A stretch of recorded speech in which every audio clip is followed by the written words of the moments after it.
continuamos con Gracia y Verdad. Saludamos nuevamente a las personas que nos acompañan, Pastor Oduber, hermana Evodia, Bobby en la producción.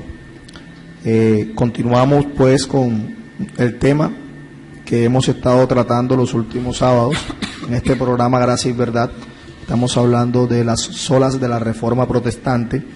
Recordemos que el pasado 31 de octubre celebramos el 499 años de la Reforma Protestante y pues hemos querido compartir con los que nos escuchan, los hermanos y los amigos que nos escuchan, acerca de que conozcan un poco acerca de la historia de la Iglesia Protestante. Habíamos hablado ya de la sola Escritura, de lo importante de la autoridad que tiene la palabra de Dios en el creyente.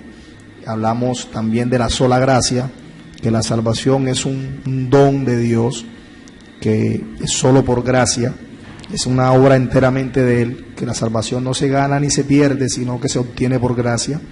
Y en la tarde de hoy vamos a tratar otro tema importante, y es la sola fe, sola fe. Y queremos pues empezar, Pastor Oduber, ¿qué significa sola fe? Bueno, en la Biblia la fe es la fuente de toda vida espiritual. La fe es un don que Dios concede, y con ese don que Dios nos concede de la fe, digamos que se abren los ojos del entendimiento de esa persona y puede ver la realidad del reino espiritual. La fe es una obra de Dios en el corazón del hombre. Un texto, digamos, paradigmático que muchos conocemos es el de Efesios capítulo 2 versículo 8: por gracia sois salvos por medio de la fe. Y el texto hace un énfasis importante, que es lo que vamos a discutir: y esto no de vosotros, pues es un don de Dios. O sea, la fe no es del ser humano. No estamos hablando de algo que el corazón del hombre pueda producir, sino de un don dado por Dios. Y ahí comienza realmente la vida espiritual de alguien, cuando Dios le concede creer, cuando Dios le concede la fe. Entonces, ¿qué le podríamos decir, pastor, a esas personas cuando evangelizan, que le dicen a la persona: no rechaces a Cristo, cree en Él, no lo rechaces? ¿Qué podríamos decir al respecto? Siempre hemos visto que ha crecido el malentendido de creer que la fe es una cuestión racional o a veces emocional, y que es simplemente una decisión que el ser humano está tomando, y no se ve realmente la condición caída en la que se encuentra el hombre, que está totalmente imposibilitado por su sola razón o por sus emociones o por cualquiera de los sentidos de percibir la realidad de lo sobrenatural, de percibir la realidad de Dios, de poder arrepentirse. El ser humano caído está totalmente incapacitado para depositar la fe en Cristo, porque el mismo texto de Efesios nos dice que el hombre estaba muerto en sus delitos y pecados. No hay una vida espiritual en el hombre de forma natural para que él pueda decidir eso de forma natural. Dios desciende al corazón del hombre por su Santo Espíritu y le concede la fe, y esa fe es la que abre los ojos del entendimiento de esa persona para que él pueda creer. Amén. Entonces, ¿qué fue lo que ocurrió durante el siglo XVI y siglos anteriores con la Iglesia Católica Romana? Y de pronto lo que nos escuchan, no estamos haciendo una campaña contra la Iglesia Católica Romana, simplemente que tenemos que tratar de mencionarla, porque todo esto de la Reforma Protestante se dio en base a la desviación doctrinal que se dio por parte de la Iglesia Católica Romana. Entonces, a los que nos escuchan, de pronto no vayan a pensar que estamos haciendo una campaña acá contra el catolicismo romano. Bueno, luego aclarado eso, pastor, ¿qué estaba sucediendo en la Iglesia de Roma en ese momento? ¿Por qué hubo la necesidad de dejar plasmada esta doctrina de sola fe? Bueno, la tradición romana había asimilado desde hacía muchos siglos antes de Lutero incluso, que la salvación era la combinación o la sinergia de dos aspectos. Uno era la fe, y hay algún punto ahí complejo, porque dentro del catolicismo habían varias escuelas. Algunos decían que la fe era un don de Dios, otros sí decían que la fe era una decisión humana, pero también decían que además de la fe, las buenas obras eran un requisito para que esa persona estuviera la salvación. Esa era como la disputa. Lutero entra a la Iglesia Católica Romana también por un asunto de una fuerte perturbación de su conciencia frente al pecado que el Dios ya le estaba como mostrando, y entra al catolicismo a buscar esa paz, a buscar, digamos, esa tranquilidad de espíritu, pero resulta que se ve involucrado más bien en toda esa práctica monacal, por decirlo así, pero ahí no encontró la paz que le estaba buscando. Lutero, creo que en 1510, viaja a Roma y todavía ve la condición real en la que en esa época estaba el catolicismo romano, donde había una proliferación en el sacerdocio en todos los niveles, de una fuerte corrupción, pero no solamente de una fuerte corrupción institucional, sino también espiritual. Frente a eso, entonces, Lutero comienza como a una búsqueda de esa paz, y en algún aspecto de su ejercicio docente, porque hay que recordar que Lutero comienza a enseñar el libro de Romanos en 1515 a 1516, y se topa con el texto de Romanos 1, versículo 17. Porque en el Evangelio la justicia de Dios se revela por fe y para fe, como está escrito, mas el justo por la fe vivirá. A Lutero la expresión la justicia de Dios era algo que le atormentaba, porque él decía, Dios justo, perfectamente justo, ¿cómo puede perdonar a un pecador como yo? Entonces la pregunta era, ¿cómo el hombre pecador puede acercarse a la justicia de Dios? Y la respuesta que encontró Lutero es por la sola fe. El texto dice, porque la justicia de Dios se revela por fe y para fe, como está escrito, mas el justo por la fe vivirá. Entonces, esa vida a la que se refiere es la vida eterna. El justo por la fe vivirá. El asunto es, ¿realmente es por la fe sola o por la fe más otra cosa? Ahí es donde está el debate.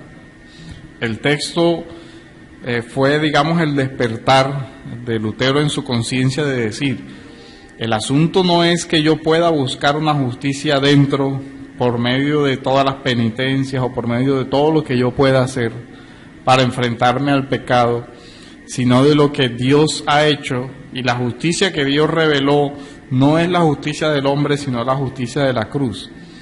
Y el justo, cuando ve la justicia de la cruz, cuando cree en la justicia de Cristo, esa justicia se le es aplicada a él y vive. Hay una sustitución entre la muerte de Cristo y nuestra muerte. Jesús muere y resucita, y nosotros, como dice Romanos 6, morimos y juntamente con Él somos resucitados. Hay un intercambio de su vida por nuestra vida. Él muere para que nosotros podamos tener vida. El justo por la fe vivirá. O sea, al justo se le imputa la vida de Cristo y Dios le ve justo por la obra del Hijo. O sea, que podríamos decir a los que nos escuchan de que no solo entonces Cristo murió por nosotros, sino que Cristo también vivió por nosotros, porque su obediencia a la ley moral de Dios, a la ley santa de Dios, nos es imputada a través o por medio de la fe. Entonces la fe es el instrumento por el cual Dios nos justifica. Pastor, tú que eres abogado, ¿nos podrías explicar un poco ese término judicial de ser justificado o ser condenado? Incluso la estructura del libro de Romanos es la estructura de un juicio. Si usted ve Romanos capítulo 1, Pablo comienza leyéndole los cargos a los romanos. Dice, sus pecados son idolatría, inmoralidad, y después le dice, bueno, defiéndanse. ¿Y ellos qué dicen? No, nosotros no sabíamos, nosotros no conocíamos que eso dice. No. La propia creación, su propia conciencia es suficiente para condenarlos. Después le lee los cargos a los judíos. Ustedes peor, conocían la ley y todo eso lo hicieron. Se produce una justa condena de Dios. En Romanos capítulo 3 dice ya, bueno, todos, tanto judíos como gentiles, están destituidos de la gloria de Dios. Todos han sido condenados. Y la condena fue la sentencia de muerte para todos. Ahora, ya pesaba entonces sobre todo ser humano la condenación por causa de su pecado. Ya sea conociendo la ley o sea ignorándola, todos estábamos. ¿Qué viene de ahí? No había un tribunal supremo al cual apelar, porque ya Dios había dictado la sentencia. Lo único que faltaba era, hablando en términos de la ejecución de la pena, que Dios consumara ya el juicio. Pero a Dios le ha placido que dentro de esos condenados, a algunos de ellos levantar la ejecución de la pena. Pero había un problema. Dios justo no podía pasar por alto su propia justicia. ¿Cómo se solucionaba el asunto entonces? Había que cumplir la pena para que, sin pasar por alto su justicia, Él pudiera hacer acto de su misericordia. ¿Cómo lo hizo? Jesús pagó la sentencia de muerte que pesaba sobre nosotros para que de esa forma Dios nos justificara. O sea, Dios levantó la sentencia. Dios levanta la sentencia de pena de muerte que pesaba sobre nosotros, pero no pasando por alto su justicia, sino que su justicia fue revelada en Cristo. Pastor, qué pena que te interrumpa, porque aquí es importante hacerte otra pregunta. Entonces no estamos hablando de que aquí se dio una amnistía, un indulto. No, la justicia no fue pasada por alto. La justicia fue ejecutada en la cruz. Los pecados de todos aquellos a los que Dios decidió redimir fueron de alguna forma compensados en Cristo. O sea, la sentencia se ejecutó. Lo que pasa fue que no se ejecutó sobre nosotros. Jesús nos sustituyó en la ejecución de la pena, por ponerle un ejemplo.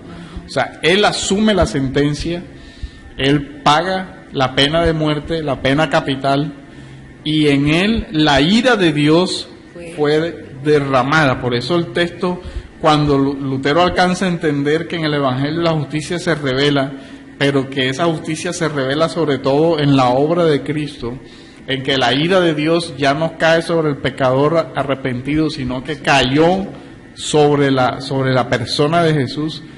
Ahí nosotros entendemos cómo Dios es justo y misericordioso. Pastor, de pronto alguien que nos escucha podría decirse a sí mismo, pero yo no soy culpable de nada, realmente no he matado nunca a nadie, yo nunca he robado, y yo de que soy culpable delante de Dios. ¿Qué podrías tú decir al respecto?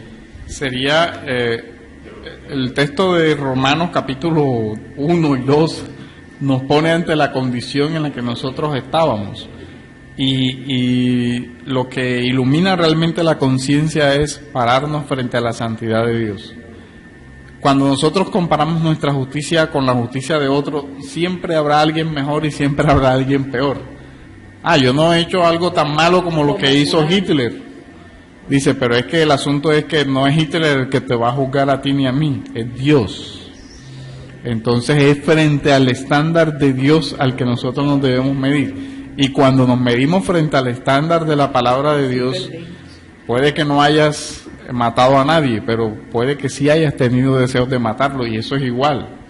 La ira, el enojo, pecados que nosotros hasta respetamos y decimos, no, pero es que cualquiera dice una mentira. No, eso es suficiente para que la ira de Dios se revele contra ti. ¿Qué pasa de aquel que dice, no, pero yo lo hice, pero ya yo me arrepentí, lo hice una vez, ya yo no soy culpable porque una vez lo hice? ¿Qué podrías decir? Es culpable, sigue siendo culpable porque no se borra la realidad de su pecado. Pero si su arrepentimiento fue real, lo que sucede es que se cuenta dentro de los pecados que Jesús, por lo que Jesús pagó en la cruz, y eso es lo que le justifica. Por eso el Evangelio no habla de una autojustificación, que es el asunto de las obras. Yo sé que debo algo a la justicia de Dios, entonces ¿qué hago yo? Hay que compensarla. Y la idea que muchas personas tienen en mente es la de una balanza. Yo comienzo a contar todo lo malito que he hecho, entonces voy a buscar hacer muchas cosas buenas para que la balanza vaya compensando. Esa es una idea que nos acerca a la idea de la justificación por las obras. Voy poniendo más peso de este lado, haciendo más cositas buenas, para que al final pese más lo bueno que lo malo. Y nosotros creemos que con eso se borran los pecados pasados, pero no se borran, ahí siguen estando. Entonces, Pablo en Romanos capítulo 3, versículo 28 dice, él concluye esos cargos que tú estabas diciendo ahorita. Concluimos pues que el hombre es justificado por fe sin las obras de la ley. Explícanos un poco eso, pastor. Es justificado por fe. Concluimos pues que el hombre es justificado por fe sin las obras de la ley. Claro, porque a la luz de las obras de la ley fue que fue condenado.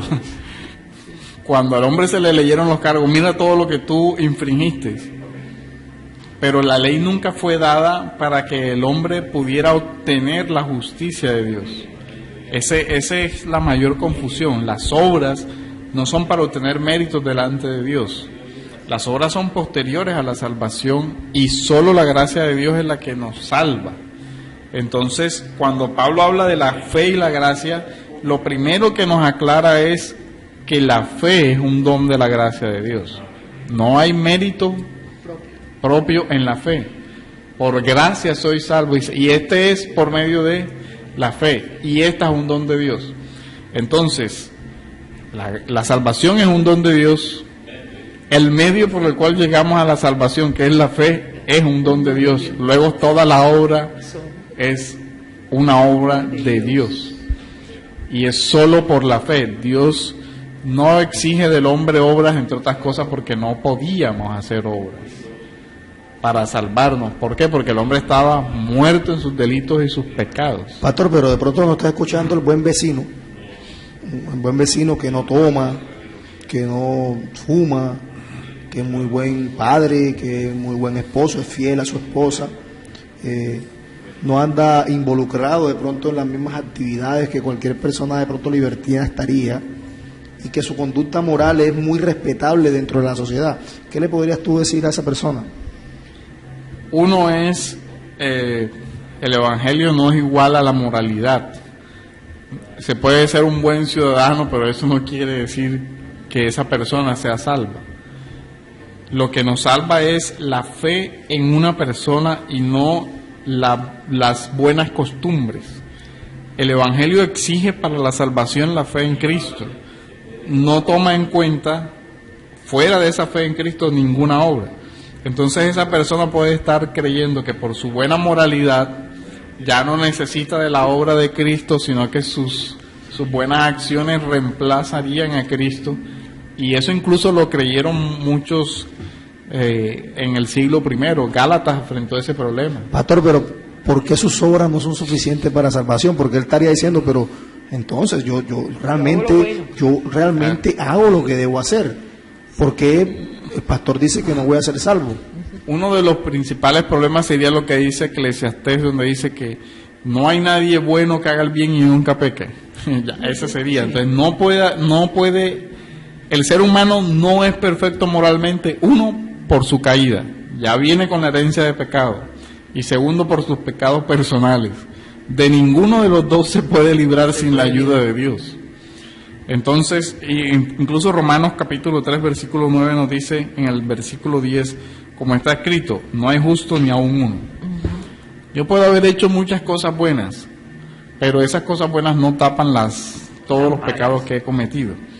Y no hay ni una sola persona que nunca en su vida no haya cometido un solo pecado, y ese solo pecado frente a la justicia de Dios es suficiente para la condenación. Vamos a poner un ejemplo. Nosotros vemos a Abraham en el capítulo 4 de Romanos, el apóstol Pablo da ese ejemplo, ¿verdad?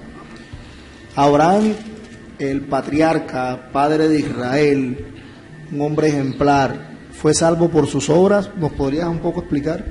Fue salvo por la sola fe, como lo dice el lema de la Reforma. Es bien interesante, dice Abraham creyó y le fue contado por justicia. Mire que no dice Abraham hizo y le fue contado por justicia, dice Abraham creyó. Creyó a Dios. Dios lo llama y le dice, sale de tu tierra, de tu parentela, y él actúa. Ahora, la fe es una fe que actúa, eso sí es cierto. Digamos que es solo fe, pero la fe no está sola nunca. Está acompañada de acciones que demuestran esa fe. Eso es otra cosa. Pero primero viene la fe y después viene el actuar de acuerdo a esa fe. Pero Abraham dice que creyó. ¿Creyó a qué? A la palabra de Dios, al mensaje de Dios. Entonces, es significativo ver cómo la fe tiene que ver con que Dios abra nuestra mente para poder oír su palabra. Y por eso está conectado con el de la sola escritura. Entonces, mis amados hermanos que nos escuchan y amigos, la salvación, como la vimos en programas anteriores, es por gracia, es un don de Dios, y si es por gracia, entonces no es por obras, como decía el apóstol Pablo, no por obras para que nadie se gloríe. Y si no es por obras, entonces ¿cuál es el instrumento? La fe. ¿Pero la fe en qué? La fe en Jesucristo, en la obra perfecta. ¿Cuál es esa obra que hizo Cristo? Desde que nació hasta que murió, cumplió obedientemente, perfectamente las demandas de la ley que ninguno de nosotros pudo cumplir. Y no solo eso, sino que también asumió el castigo que nosotros debíamos pagar por la transgresión a la ley de Dios, porque todos hemos transgredido la ley si somos culpables. Entonces esa obra perfecta de Cristo nos es ¿qué? Imputada. Que la justicia cristiana no es una justicia subjetiva, sino objetiva. ¿En qué sentido? No es una justicia mía, propia, personal, sino que es la justicia de Cristo, la de afuera, la obra real, histórica, la que se me imputa a mí. Amén. Entonces, vamos a ir casi concluyendo, pero vamos a citar nuestra confesión de fe de Londres, 689, dice: la fe así recibida y reposada en Cristo y su justicia es el único instrumento de justificación, aunque ésta no está o no actúa sola en la persona justificada, sino que está siempre acompañada de todas las demás gracias salvíficas, no siendo una fe muerta, como decía el pastor ahorita, una fe que obra, sino más bien una fe que obra por el amor. Abraham creyó a Dios y le fue contado por justicia. Amados hermanos, vamos a recordar nuestros anuncios. Iglesia Bautista Reformada Salvación y Vida Eterna, servicios dominicales a partir de las 9:30 de la mañana en la carrera 53, número 5977. Servicio de oración y estudio de Isaías los miércoles a las 7 de la noche, y los discipulados, hermanos, tenemos 2 discipulados en la iglesia, los martes y los jueves. A partir de las 7 de la noche estamos estudiando la Confesión de Fe Bautista de Londres de 1689. Para concluir ya y que el pastor ahorita nos despida en oración, entonces recordamos, hermanos, la salvación es por gracia, por medio de la fe en Jesucristo. No importa cuánto tú te esmeres, no importa cuánto tú te esfuerces por obrar, si tú rechazas la persona de Cristo, si tú insistes en despreciar la gracia que Él ofrece, cuando mueras, no importa lo bueno que haya sido, no importa todas las buenas obras que pudiste haber hecho, no te servirán si has rechazado a la persona de nuestro Señor Jesucristo. Entonces la invitación en esta tarde, hermano, es para que, y amigo que nos escuchas, es para que te acerques al trono de la gracia suplicando arrepentimiento y fe. Esa fe que no es un esfuerzo tuyo, sino que es un don de Dios. Muchas gracias a los que nos escuchan. Saludos a Pastor Alexander, a Pastor Jesús, que nos sintonizan, y a toda la Iglesia Bautista Reformada, Salvación y Vida Eterna. Invito al Pastor Over para que nos despida en oración.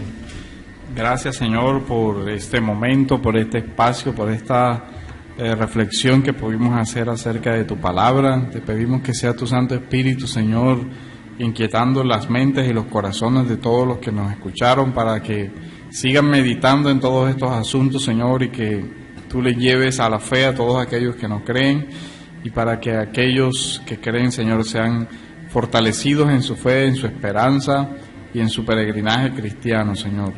Te damos gracias en el nombre de Jesús. Amén.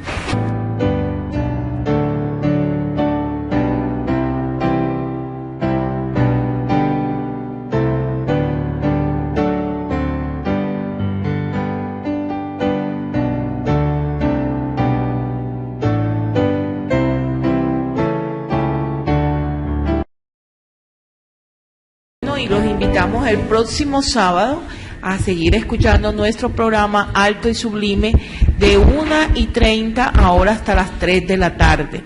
Deseamos que Dios Todopoderoso les bendiga, los guarde y les dé una semana llena de bendición. Muchas gracias por escucharnos.